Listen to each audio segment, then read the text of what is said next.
Do you want to nurse it? Is that better? Let's sharpen it up. Yeah, that's a bit better. Okay, I should have blown it up. I mean, enlarged it. You see, we want to get the process concrete. Now, that's not very... Okay, let's see.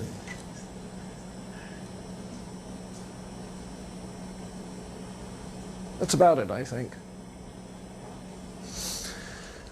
Okay, remember that the traditional laws of logic begin with the law of identity.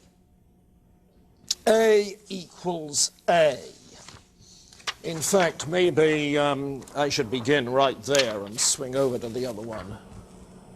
Notice what he says this. When the principles of essence are taken as essential principles of thought, they become predicates of a proposed subject, which, because they are essential, is everything, true of everything.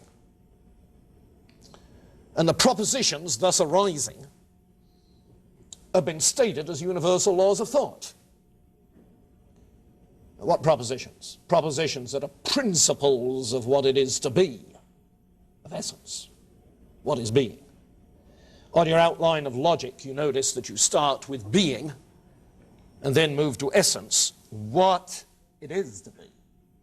That it is, existence. What it is, essence.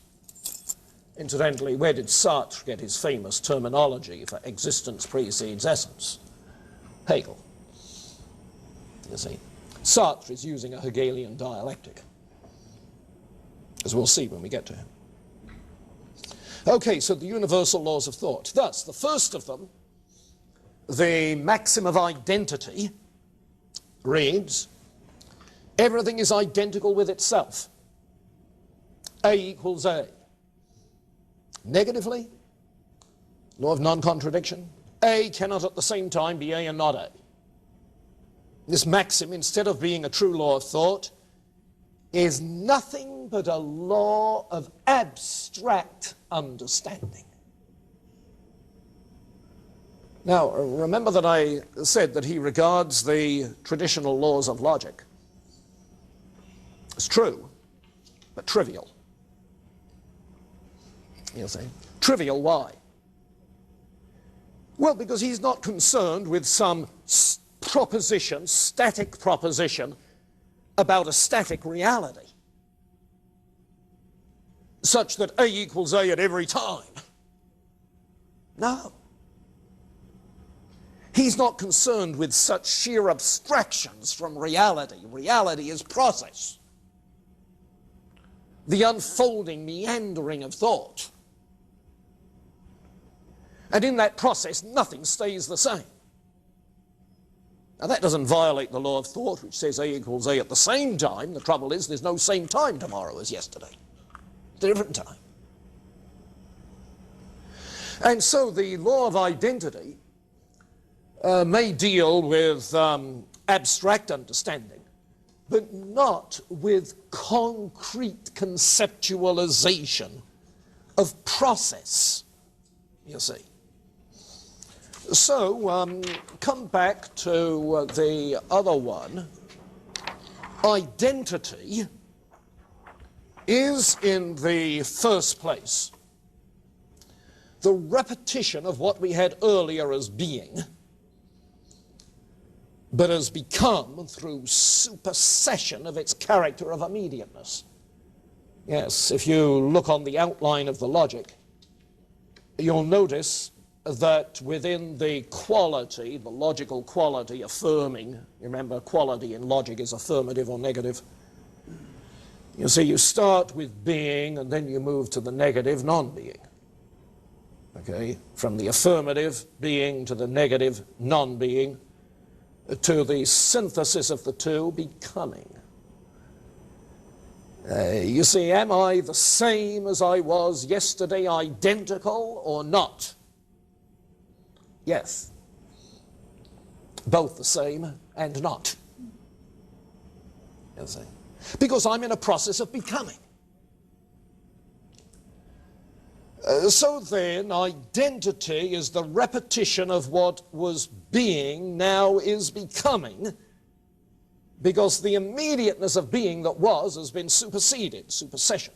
It's been superseded. It's therefore being as ideality that we talk about if we're talking of identity. Some ideal abstraction that isn't in a process of becoming. It's important to come to a proper understanding of the true meaning of identity, and for that purpose we must guard against taking it as abstract identity to the exclusion of all difference. Now that's the touchstone for distinguishing bad philosophy from what truly deserves the name of philosophy. Identity, in its truth, as an ideality, an ideal notion of what is a high category of religious modes of being as well as other forms of thought and mental activity.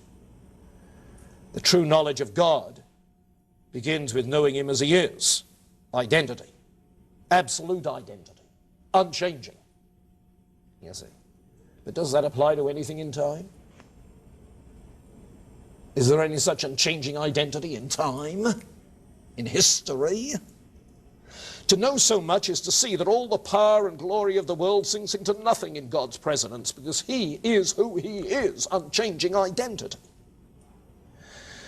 In the same way, identity as self-consciousness, my own personal identity, remember the question of personal identity in John Locke and others, what constitutes my identity as a person? Identity is self-consciousness in what distinguishes man from nature, particularly from brutes, which never reach the point of comprehending themselves as I. That is a pure, self-contained unity. So in connection with thought, the main thing is not to confuse the true identity, which contains being and characteristics transfigured in it, changing processes. Don't confuse true identity with the abstract identity of bare form. All the charges of narrowness, hardness, meaninglessness directed against thought from the quarter of feeling, there's some of your romanticists, rest on the perverse assumption that thought acts only as a faculty of abstract identification. Formal logic confirms this assumption by laying down the supreme law of thought, A equals A. If thinking were no more than abstract identity, we couldn't but own it to be futile, tedious, trivial. No doubt the notion, the idea too, are identical with themselves, but identical only insofar as at the same time they involve distinction. You see. Well, you follow that line of unfolding the concept of concrete identity, which is identity through difference, rather than the abstract ideal identity of something in which there is no process of change. Now, by the same token, take a look at what he says about non-contradiction, where it's the second paragraph. No, this is the excluded middle law, sorry. Excluded middle.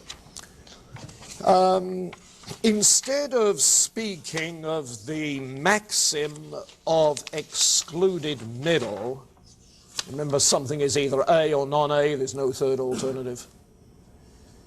Instead of speaking by the maxim of excluded middle, which is a maxim of abstract understanding, we should rather say that everything is opposite.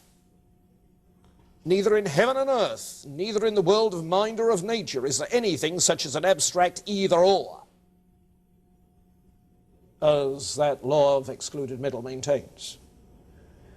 Whatever exists is concrete, with difference and opposition within itself. I'm one thing, I'm becoming something else. The finitude of things will then lie in the want of correspondence between their immediate being, what I am now, and what they essentially are.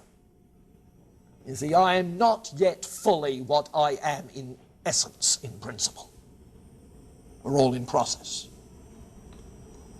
Thus, in inorganic nature, the acid is implicitly at the same time the base. Its only being consists in its relationship to its other. The acid is not something which persists quietly in the contrast. It's always in effort to realize what it potentially is. It's in process. Contradiction, in that sense, is the very moving principle of the world. It's ridiculous to say that contradiction is unthinkable. Sure, you can think both A and not A, insofar as they apply at different times, or in different respects. Aristotle knew that. You see. Contradiction is the moving principle of the world. It's ridiculous to say that contradiction is unthinkable. The only thing correct in that statement is that contradiction is not the end of the matter. Contradiction contradicts itself. Okay, you move from the antithesis to the synthesis. It's only one side of the contrariety. So the proximate result of opposition, realized as contradiction, is the ground of being. The ground, which contains identity as well as difference superseded, deposed to elements in the completer notion. Thesis, antithesis, synthesis. Now, does that make sense?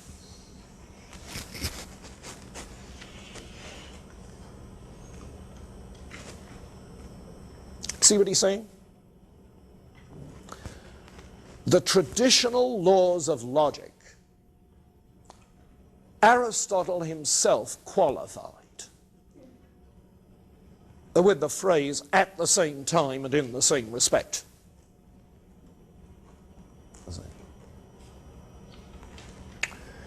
So to think that those laws of logic give you a corner on a changing process is obviously mistaken. They're dealing with something you hold in your mind in abstraction from the concrete process of reality, where you think of the essence of something in abstraction from the process of actualizing that in reality. You know, you can look at a squealing, squalling, week-old baby, one of those things that takes in liquid at one end, lets it out both constantly, and say this is a rational being. Well, you are speaking in abstraction about an ideal essence which plainly has not yet been achieved.